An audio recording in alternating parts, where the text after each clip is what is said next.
Au cœur du mois d'août, des centaines de milliers d'internautes du monde entier ont assisté en direct à la mort d'un streamer français, Jean Parmanoff, pour nourrir son ambition d'attirer le maximum de spectateurs connectés à son site. Ce malheureux Jean Parmanoff, 46 ans, a accepté de subir 12 jours durant, en direct, un harcèlement moral et surtout des violences physiques, noyades, strangulations, etc. Son corps, son cœur n'ont pas tenu. Les médias, la ministre chargée du numérique, l'opinion, tous se sont émus de cette mort si sordide, pointant du doigt la responsabilité de la plateforme de streaming australienne, Kik, qui a diffusé ce spectacle abominable, les partenaires de Jean Pormanoff, l'ARCOM, mais sans vouloir exonérer un instant toutes ces personnes et ces organismes qui ont failli. Il me semble nécessaire de rappeler que comme dans tout commerce, c'est la demande qui suscite l'offre. Et qu'en tout premier lieu, le parcours de ce Jean Pormanoff, Raphaël Graven de son vrai nom, était celui d'une longue dérive, de petit boulot en petit boulot, sans famille, prêt à tout pour obtenir un peu d'argent et de la reconnaissance. Et que tristement, l'argent n'avait pas d'odeur pour le propriétaire de cette plateforme, Kik. Et que tout le responsable politique ont peut-être essayé d'intervenir sans succès dans cet univers numérique difficilement contrôlable en Occident, où la liberté d'expression prime sur presque tout. Dès lors, les véritables coupables sont d'abord et avant tout les internautes, intéressés, avides, voire passionnés de ce spectacle lamentable d'un homme qu'on martyrise. Comment en ce début de 21e siècle, alors que Internet, la toile en français, nous propose de voir 24 heures sur 24 toutes les plus belles merveilles de la Terre, sous tous les angles, sans sortir de chez soi, depuis les chutes du Niagara jusqu'aux pyramides d'Égypte, en passant par Bora Bora, d'assister à tous les concerts, de chants, de musique, de visionner tous les films de la Terre, des exploits sportifs, etc.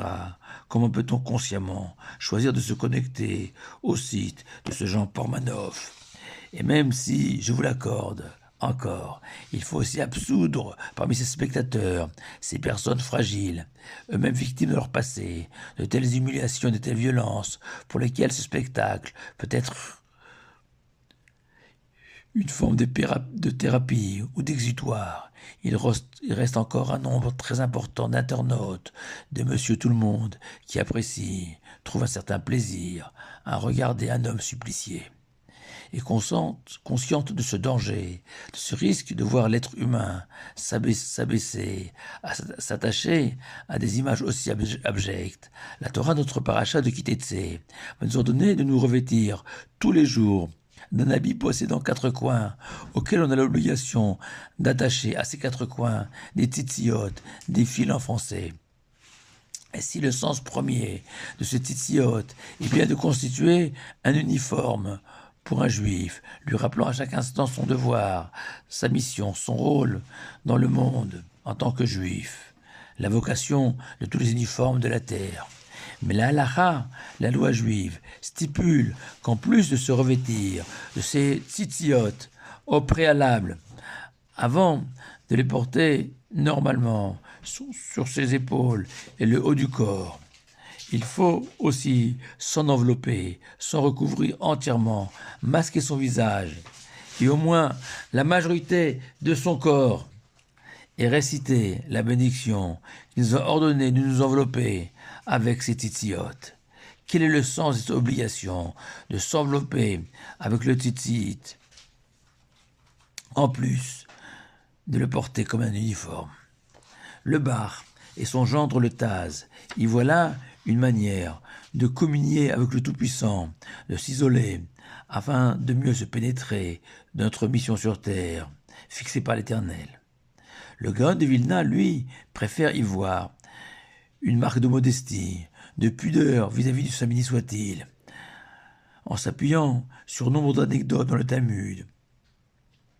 ou un sage, à la vue d'un plus grand sage, d'un géant de la Torah, avec comme premier réflexe de se couvrir, comme pour se dissimuler, comme devant une dame exhibant une pierre précieuse d'une valeur inestimable. Son ami sera gêné de montrer sa propre pierre d'une valeur nettement moindre. Ainsi, devant l'infinie grandeur de notre Créateur, en s'enveloppant, on cherche à se faire tout petit, selon le Gaon de Vilna. Mais il existe aussi peut-être une troisième manière d'interpréter cette mitzvah, de s'envelopper, en se souvenant du Midrash, qui explique que les enfants d'Israël ont mérité de se revêtir de ce tzitzit, grâce à Hachem, le fils de Noé. En effet, lorsque Noach, sortant de l'arche, ivre, s'est dénudé et s'est livré à des actes que la morale réprouve, Shem s'est empressé de prendre une couverture pour en recouvrir son père, contrairement à son petit frère Ham, qui lui a joué les voyeurs et a observé son père dans sa déchéance. Et l'Éternel a alors annoncé que par le mérite de ce refus de Shem, de voir son père dans un état aussi déplorable, ses descendants, les enfants d'Israël, mériteront de se revêtir tous les jours du tzitzit. Plus clairement, le judaïsme, en prise avec la réalité de la vie, n'ignore pas l'existence de toutes les abjections de la terre, où des personnes, dans le besoin, souvent fragiles et vulnérables, consentent à des pratiques indignes et souvent extrêmes, violences sexuelles, scatologiques notamment. Et notre prière tous les matins,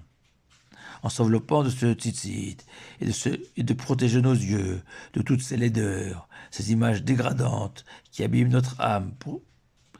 et affectent notre manière de voir le monde.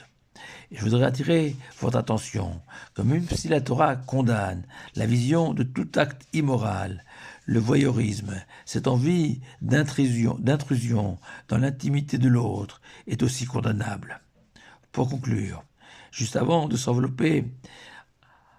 avec son tzitzit, l'usage institué par nos sages est de réciter ce verset de la Torah où Moshe compare l'Éternel à un aigle veillant sur son nid et déployant ses immenses ailes sur ses petits, comme pour nous suggérer que la plus belle des protections que le Tout-Puissant nous a offert